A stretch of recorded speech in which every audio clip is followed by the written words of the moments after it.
Good morning student. Standard 11th English medium subject SPNCC chapter number 4 layout of a business letter part 1. ये हमारा lecture number होगा 18. Okay इससे पहले हमने chapter number 3 का last question देखा था. ये चैप्टर 4 है. चलो स्टार्ट करते हैं. ओके इंट्रोडक्शन में देखते हैं क्या दिया है. There are various style for a letter writing. हमने देखा कि पिछले हमने बहुत सारे स्टाइल के लेटर राइटिंग की किस तरह से लेटर लिखने चाहिए. Among these various style, fully block style form and modified block style form are used to the large scale. जबकि हमने उसमें से बहुत सारे लेटर राइटिंग में से जो था हमारा fully block and modified block style, ये दोनों बहुत ही ज़्यादा फेमस है और लार्ज स्केल पे इसका यूज किया जाता है. Various characteristics of that make a letter meaningful are always be taken care of. एक लेटर को बहुत सारे कैरेक्टरिस्टिक्स को हमें ध्यान रखना पड़ता है ताकि वो लेटर को मीनिंगफुल बना सके. ओके नेक्स्ट दिया हुआ है.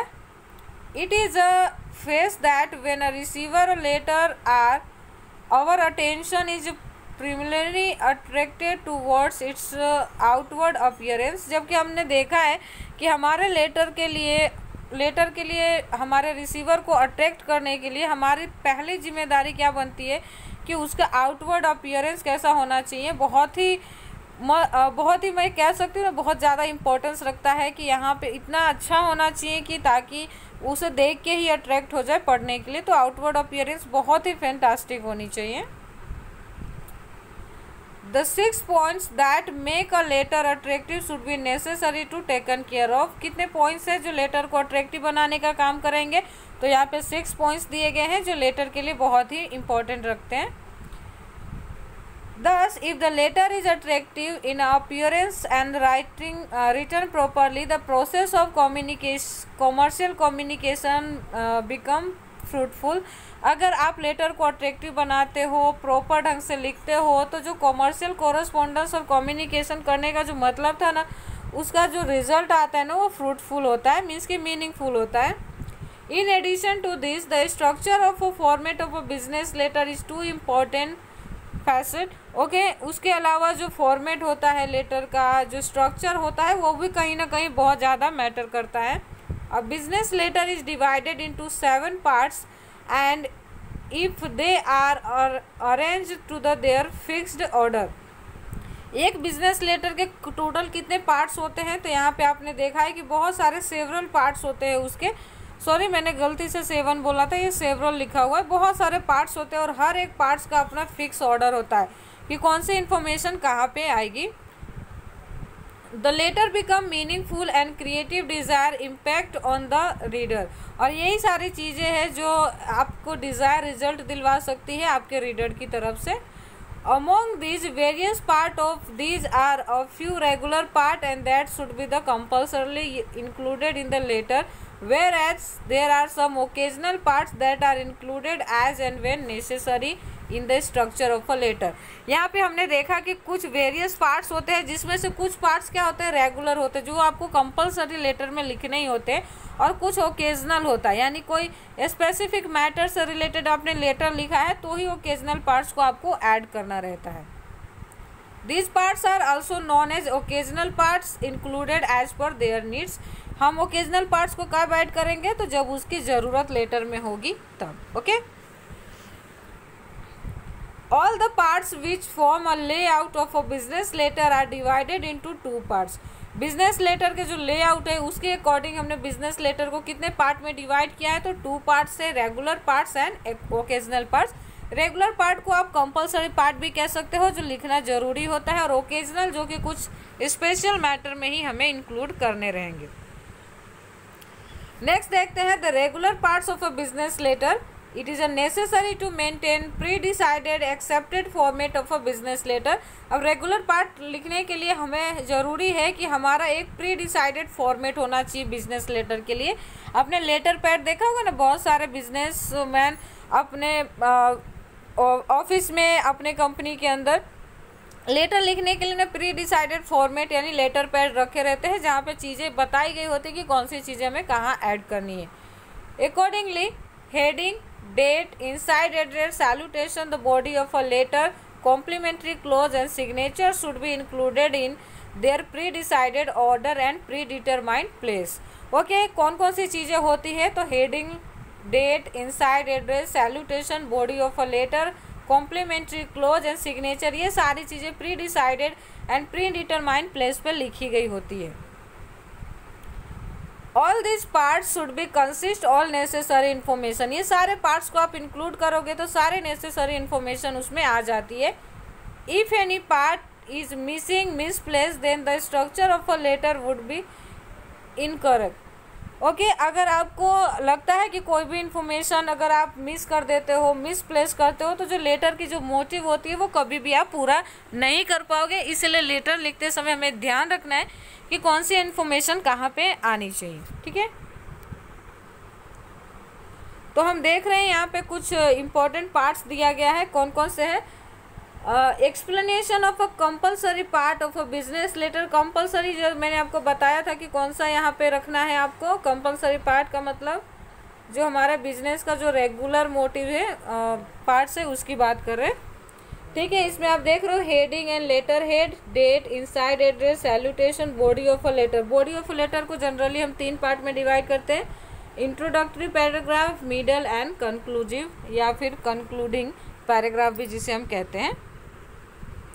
ठीक है, चलो इसका फॉर्मेट देख लेते हैं क्या दिया हुआ है। देख रहे हो आप, थोड़ा यहाँ से स्टार्ट करते हैं। देखो, स्पेसिमेन और regular parts of a business letter. आपको मैंने बताया कि किसी कंपनी की तरफ से लिखे जाने वाले लेटर में हमेशा हेडिंग कहाँ होती है? सेंटर के अंदर होता है।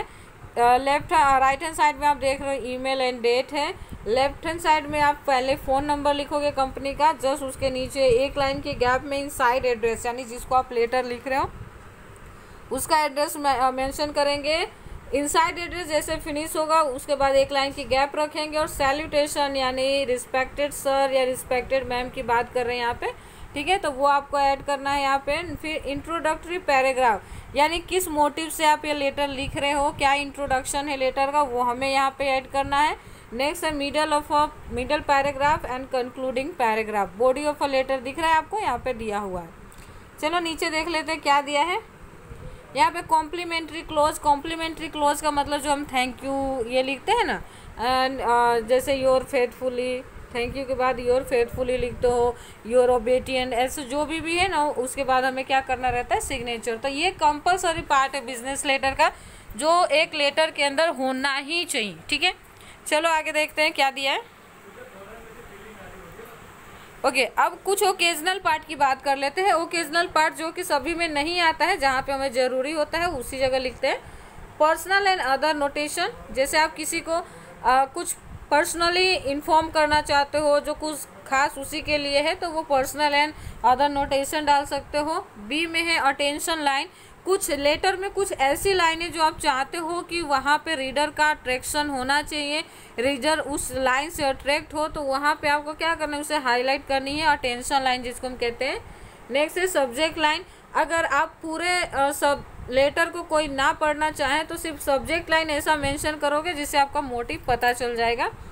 इनक्लोजर मतलब आप लेटर के साथ और कौन सी डॉक्यूमेंट ऐड करके भेज रहे हो। कार्बन कॉपी नोटेशन मतलब जिसको CCN कहते हैं। ठीक है, फिर है identification line, mailing instruction and post script. ये सारे हमारे ओकेजनल पार्ट्स है।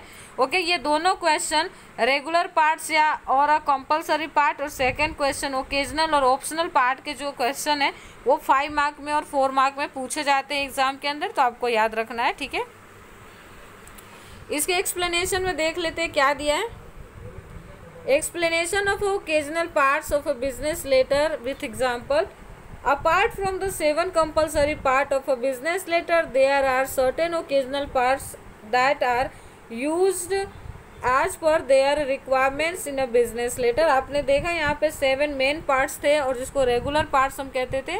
उसके अलावा बहुत सारे certain optional and occasional parts है जो भी रिक्वायरमेंट के हिसाब से हम लेटर के अंदर ऐड करते हैं।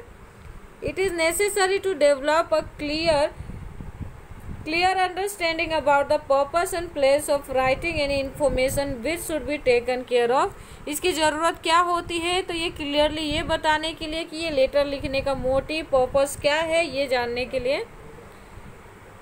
नेक्स्ट दिया है among the occasional parts listed below few are mention before the main parts of a letter where as few are mention after the last compulsory part of for example signature. Okay, कुछ complimentary close heading से पहले आ जाते हैं, मतलब हमारा जो main part start होता है वो उससे पहले आते हैं, और कुछ चीज़ें ऐसी होती है जो सिग्नेचर के बाद आते हैं। तो चलो देख लेते हैं ओकेजनल पार्ट्स बिजनेस लेटर के अंदर कहाँ कहाँ पे आते हैं। फर्स्ट दोस्तों हेडिंग था, ये मेन पार्ट है, आपको याद है, email date. Okay, personal and other notation आपने देखा ईमेल और डेट के अंदर उस लेटर में नहीं था जो कंपलसरी पार्ट था, जबकि इसमें है, यानी ये अदर पार्ट यानी ओकेजनल पार्ट का एक हिस्सा है। फोन नंबर वहाँ भी था, यहाँ भी है। ओके, नेक्स्ट देख लेते हैं। यहाँ पे देखो इनसाइड एड्रेस था, वहाँ भी, यहाँ भी है, लेकिन attention line and subject line वहाँ पे नहीं था, तो वह यहाँ पे एक्स्ट्रा ऐड हुआ है ओकेजनल पार्ट के रूप में। सैल्यूटेशन वहाँ पे दिया हुआ था, यहाँ भी है। बॉडी ऑफ अ लेटर में हमने वहाँ पे देखा था इंट्रोडक्शन, मिडल एंड कंक्लूडिव, लेकिन इसमें बॉडी ऑफ अ लेटर खाली लिखा है क्योंकि स्पेस लंबा हो जाएगा। नेक्स्ट है कॉम्प्लीमेंट्री क्लोज, जो कि हम वहाँ पे भी देखे थे। ठीक है, यहाँ पे भी दिया हुआ है कॉम्प्लीमेंट्री क्लोज का, और सिग्नेचर भी था। और यहाँ देखो एनक्लोजर में जैसे carbon copy notation, identification line, mailing instruction and post script आपको सिग्नेचर के बाद लेफ्ट हैंड साइड में ऐड करने रहेंगे। ठीक है,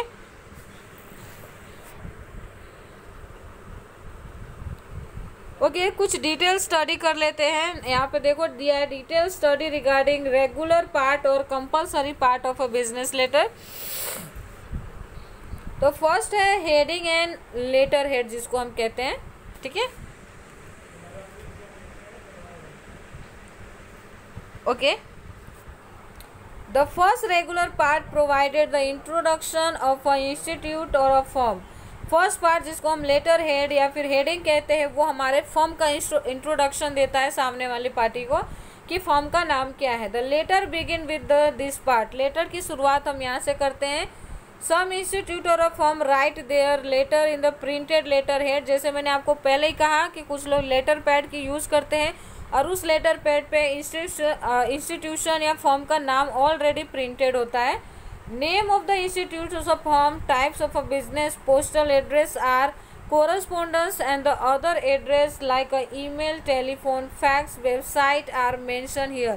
जब हम लेटर हेड की यूज़ करते हैं, लेटर हेड जिसमें ऑलरेडी लेटर पैड पे जो इन्फॉर्मेशन दी गई होती है उसमें कुछ इन्फॉर्मेशन पहले से दिया गया होता है, जिसमें इंस्टीट्यूशन और फर्म के name, type of a business, means की टाइप ऑफ अ बिजनेस में सोल प्रोप्राइटरशिप है, पार्टनरशिप है, कंपनी है, किस तरह की फर्म है उसकी बात करते हैं। पोस्टल एड्रेस, सपोज कि आपके रीडर को आपको लेटर लिखना हो तो किस एड्रेस पे लिखेगा। Correspondence and other address, plus उसमें ईमेल आईडी आपका, टेलीफोन, फैक्स, वेबसाइट, ये सारी चीज़ें मेंशन ऑलरेडी पहले से की गई होती है। The logo individual identification of the institution and a firm also include here. आपने देखा है कि लोगो होता है, बहुत सारी कंपनियों के लोगों से हम पहचान लेते हैं कि ये इस कंपनी की। जनरली आपने देखा है 4 व्हीलर में आप नेम नहीं देखते हो, फिर भी उसके लोगो से, उसके सिंबल से हमें पहचान लेते हैं कि वो किस कंपनी की कार है। सेम एज कुछ कंपनियों की लोगो होती है जो उसके लेटर पैड पे दिखता है, जिससे हम आसानी से ये जान लेते हैं कि कौन सा फर्म और इंस्टीट्यूशन है। All details are mention at their fix place. ये सारे इन्फॉर्मेशन अपने पर्टिकुलर प्लेस पे होते हैं। The name of institution is written in a block bold letter in the middle of a paper. अब इंस्टीट्यूशन और फर्म का नाम कैसे लिखा होता है, तो ब्लॉक, बहुत ही मतलब लार्ज फॉन्ट यूज़ करते हैं यहाँ पे, और बोल्ड होता है, मीन्स कि आप कलर उसका डार्क कर देते हो। The logo of a firm is either printed और embossed on the either sides. Okay, या तो प्रिंटेड होता है किसी भी साइड्स पर, right and left hand side पे। Generally black and blue colour is used for the font of the letter, but any color is a choice can be used in the name of a firm। Generally हम letter लिखने के लिए blue और black colour use करते हैं, लेकिन अगर आप फर्म के नाम की बात करो तो यहाँ अपने चॉइस का कोई भी कलर आप ले सकते हो। नेक्स्ट है address of a business letter can be written in the middle below of the name of a firm, and for that the order of specific detail is the general detail are as followed. आप देखें inside address, address की बात, business के address की बात करें तो यहाँ पे हमने देखा है मिडल, जहाँ पे आपके कंपनी का नाम पूरा होता है उसके जस्ट नीचे भी ऐड कर सकते हो, या फिर राइट हैंड साइड में आप साइड में भी उसे ऐड कर सकते हो। The mean of a address, the shop number will return first, then the name of a building, name of a area, thereafter the name of post office area and which that are area fall, and lastly the name of a city, pin code are mentioned। अब address में हम क्या लिखते हैं तो हमारे firm और company के नाम के बाद हम वहाँ पे सबसे पहले शॉप नंबर लिखते हैं। जैसे हमारा अपना जो हमारा घर होता है हम उसका नंबर देखते हैं, जैसे जो भी नंबर हो आप पहले ए और बी जो भी करके नंबर होता है, फिर हमारे जो भी बंगलोज या टेनामेंट या फिर आप अपार्टमेंट में रहते हो उस अपार्टमेंट का नाम होता है, सेम एज यहाँ पे भी होता है। देख रहे हो, name of a building, name of a area, post office का कौन सी एरिया में, मतलब उस एरिया में सॉरी आपका जो कंपनी है उस किस पोस्ट ऑफिस के एरिया में आता है, प्लस सिटी और पिन कोड क्या है, ये सारी चीज़ें कंपलसरी मेंशन करने रहते हैं। The detail like telephone number, fax number, email address and the website are placed as per the convenience of left or right side of the postal address। Okay इसके अलावा आप है ना क्या कर सकते हो, ईमेल आईडी, फैक्स और आपका फ़ोन नंबर भी पोस्टल एड्रेस के लिए लिख सकते हो। कन्वीनियंस आपके हिसाब से आपको जहाँ पे फाइल लेफ्ट और राइट कहीं भी लिख सकते हो। The first complementary part of a letter, the letterhead, thus provide many detail.